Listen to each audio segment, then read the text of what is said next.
السلام علیکم۔ جب کسی کو تیز بخار ہو تو کہا جاتا ہے کہ ان کو پٹیاں کرے، اس سے بخار کم ہوگا۔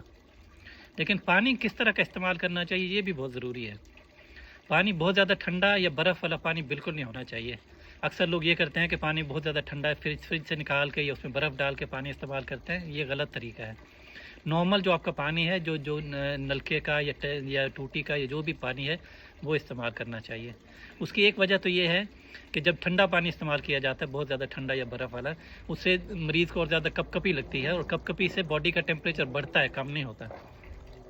اور دوسرا یہ کہ جب ٹھنڈا پانی استعمال کیا جائے، باڈی کے اوپر لگایا جائے، تو اس سے ہماری نسیں جو ہیں نا وہ سکڑتی ہیں، جس کو ویزو کنسٹرکشن کہتے ہیں۔ تو ویزو کنسٹرکشن کے بعد جو باڈی کی ہیٹ ریلیز کا پروسیس ہے نا وہ اور زیادہ سلو ہو جاتا ہے، تو وہ بخار جتنا کم ہونا چاہیے اتنا کم نہیں ہوتا پٹیاں کرنے سے۔ اس لیے عام جو نلکے کا پانی ہے وہ استعمال کریں، کوئی برف ڈال کے یا زیادہ ٹھنڈا پانی استعمال نہیں کرنا چاہیے پٹیاں کرنے کے لیے۔